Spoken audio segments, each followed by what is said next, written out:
Jones Lang LaSalle is fully committed to providing a safe and healthy environment for all persons visiting or using properties we manage. Contractors should remember that tenants and their visitors have a reasonable expectation of quiet enjoyment of this business centre and its precinct. All contractors must be fully qualified for the work to be undertaken. In any case where risk is identified, it is recommended that you stop, conduct a risk assessment, if necessary review work cover or similar guidelines from their website, then prepare a site-specific OH&S management plan or safe work method statement. Contractors must ensure that all work undertaken, as well as the equipment and tools used on site, complies with the relevant Australian standards and/or statutory requirements. Records must be maintained in accordance with statutory requirements. Cordoning equipment, and who's going to be doing the scaffold? Prior to the commencement of works, copies of public liability and workers' compensation insurance currency certificates covering all personnel, including subcontractors, must be provided to building management. All contractors and their employees must attend induction training.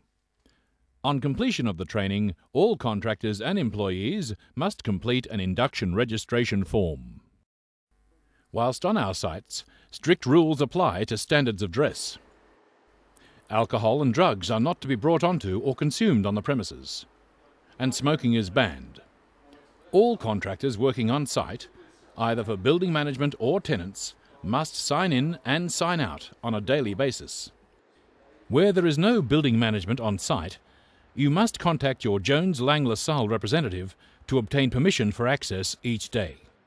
When you work at our sites, you are acknowledging that you understand the site rules and will abide by them at all times. If you fail to do so, your work will be stopped and you may be refused entry to the building in the future. Don't forget, at the end of each working day or when your works are complete, you are required to sign out. Building service keys for plant rooms and other restricted areas may be obtained from the building management. Contractors will bear replacement cost of any lost or damaged keys. Whilst on site, you must be conscious of the safety and security of the building, the area in which you are working, your own equipment, and the property of tenants. When delivering materials to the loading dock, all vehicles must park in the designated bays. Unloading of materials is limited to 20 minutes. No private vehicles are to be parked in any goods delivery areas. Loading docks must be maintained in a clean and tidy state. Under no circumstances are any goods or equipment to be stored or left in goods handling areas or passageways. Any goods or rubbish left in these areas will be removed at the contractor's cost. Building waste material must not be deposited in the building's compactors. Fire safety and essential services systems are installed throughout the building. Isolation of any fire safety or essential services system must be organised through the Building Management Office. System impairment notices must be completed and duly authorised prior to any isolations. Contractors must ensure that all employees know the location of any emergency equipment and emergency exits in the vicinity of where they are working. In the event of a fire, alert people in the area and notify building management immediately. Yeah, hello, it's Dave from First Place Building. I've just noticed smoke coming from the kitchenette on level 16. If it is safe to do so and you have been trained in the use of portable firefighting extinguishers, you may attempt to extinguish the fire. Proceed to the nearest fire exit and take any visitors with you. Follow instructions given by the area wardens for the safety of everyone. On the alert signal being sounded, an evacuation of the building may be imminent. On the evacuation signal being sounded, or when told to do so, proceed to your assembly area outside the building. In emergencies, when exiting the building, proceed to the nearest fire exit and take any visitors with you. Remember, do not use the lifts. Contractors must not conduct any noisy, dusty or smelly work near areas of public access during business hours. All works that generate vibrations, power saws, grinders, hammer drills, or any works that produce dust or offensive odours from adhesives or other chemicals are to be completed by the start of business hours and are not to recommence before the end of business hours. You must request the isolation of smoke detectors in the vicinity of any work that may generate smoke or dust. If you require access to the premises or plan to carry out works outside business hours, you must arrange dedicated security through building management. Prior to commencing work, you are required to identify hazards associated with the work, and where necessary, a safe work method statement must be prepared and followed.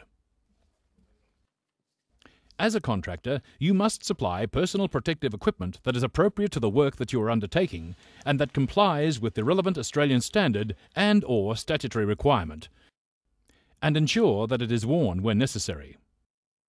A hot works permit must be issued by building management prior to any works commencing that may generate heat, sparks or flames, including any welding, cutting or grinding works. When using oxyacetylene welding equipment, the bottles must be firmly secured to a suitable trolley and flashback arresters must be fitted. No confined space work is to be conducted on site without a safe work method statement and written approval for the work by building management. All personnel involved must have appropriate confined space training. Building management approval is required prior to commencing any structural, demolition or excavation work, including any structural cutting, coring, drilling, chasing of walls or slabs. Approval is required for any work likely to affect any fire safety, essential services or security system or other works identified by building management. The building's plant, equipment or services are not to be used without the approval of building management. Housekeeping standards are to be maintained in all areas, including plant rooms and other non-public areas. No work shall be carried out on any plant or equipment without first ensuring that electricity and/or gas has been isolated or disconnected and made safe. Safety tags, including out of service and danger, must be used for all isolations or disconnections. Safety tags shall only be removed by the person who originally attached them. During extended periods of construction work, and for all tenancy fit-out works, appropriate hoardings or protective sheeting may be necessary. A suitable floor mat must be placed just inside the tenancy fit-out, and plastic or calico sheeting must be set up prior to the commencement of any fit-out works to prevent dust entering the public areas. Contractors are not allowed to transport or move materials through public areas during business hours, and goods lifts must be used wherever possible. Contractors are responsible for the protection of all surfaces and finished work from damage during the course of their works, and the safe storage of all materials brought onto site. All scaffolding must comply with the relevant Australian standard or statutory requirement. It must be erected, maintained and dismantled by a suitably qualified person. Access to restricted areas throughout the property, such as plant rooms or rooftops, must be arranged through the building management. Once again, stop, assess the hazards and check with the building management's safe height work procedures. If necessary, consult your state's legislated safety procedures. Then prepare a safe work method statement, which must be submitted to building management before you begin work. At all heights over 1.8 metres, you will need to provide the correct harness and fall restraint system. No material is to be dropped or thrown from elevated areas. And make sure all loose objects are secure.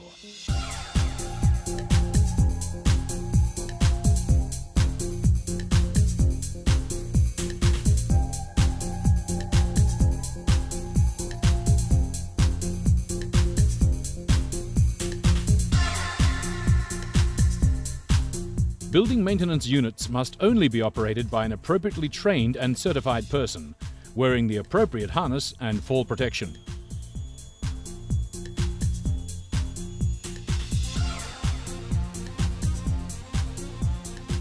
Prior to operating any BMU, you must complete a BMU checklist, which includes checking current wind speed, and return the completed form to security. When working around asbestos or on an asbestos roof, the hazards must be assessed, a safe work statement prepared and submitted to building management, and the appropriate personal protective equipment and fall restraint system supplied and used. If you are in any doubt as to the presence of asbestos, ask the building management before starting work. Your staff must be trained in the selection, use and maintenance of fall arrest and prevention devices.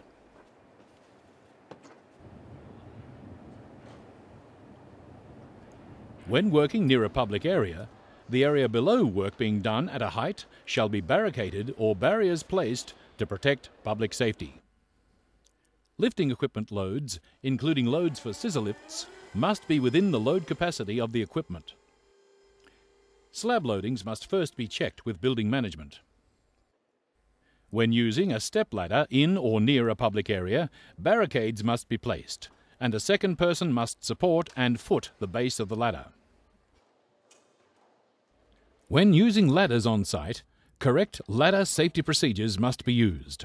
All ladders must be secured whilst any person is on them. Some roofs may hold an antenna or other transmission array, which may constitute a radiation hazard. You must ascertain from building management safe distances and procedures when working in their vicinity. When working on a high roof area, be aware of wind gust problems and safety procedures that are associated with safety in these circumstances. Any work on or using hazardous materials shall only be undertaken by a qualified person in accordance with statutory requirements.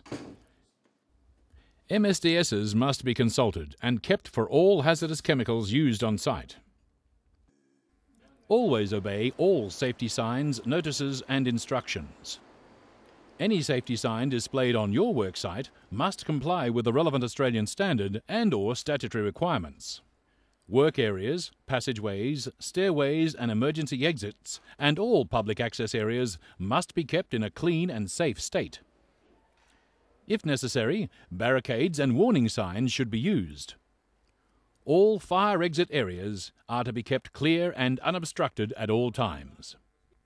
The contractor is responsible for ensuring that any employees who are required to use plant and machinery are trained in their use and, where necessary, hold relevant certification. Any damage to plant or equipment, for example, air conditioning ducts or fire systems or electrical systems, must be reported to building management immediately. All work must be supervised for its duration by a person suitably qualified and licensed in all aspects of the works, and empowered to take all necessary actions as requested by building management in relation to safety, quality, performance and labour control, as well as the day-to-day organisation and planning of the works. All contractors on site must carry a suitable first aid kit located on the worksite or tenancy. Any injuries must be reported to building management immediately. All electrical equipment must be tested and tagged by a licensed electrician and fitted with or connected to earth leakage devices. Explosives must not be used on site under any circumstances. This includes any explosive power tools. If any petrol or diesel-powered equipment is to be used on site, building management must be notified prior to use. Fuel must be stored only in approved safety containers.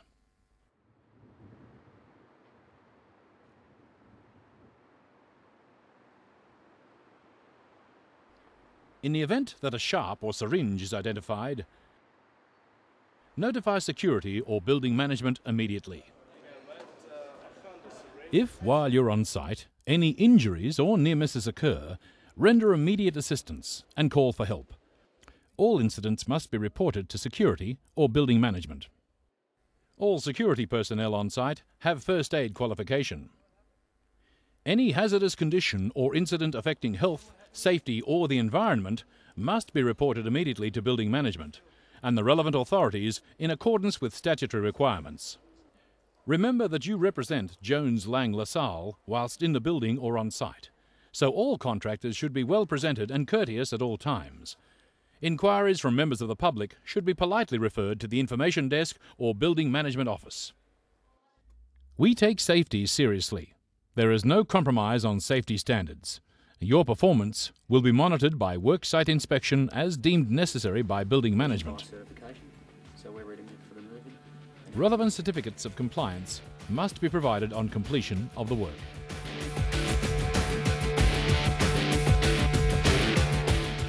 Jones Lang LaSalle want to provide a safe and healthy environment for all persons visiting or using properties that we manage. With your cooperation, we can and will make this and every Jones Lang LaSalle managed building incident and injury free.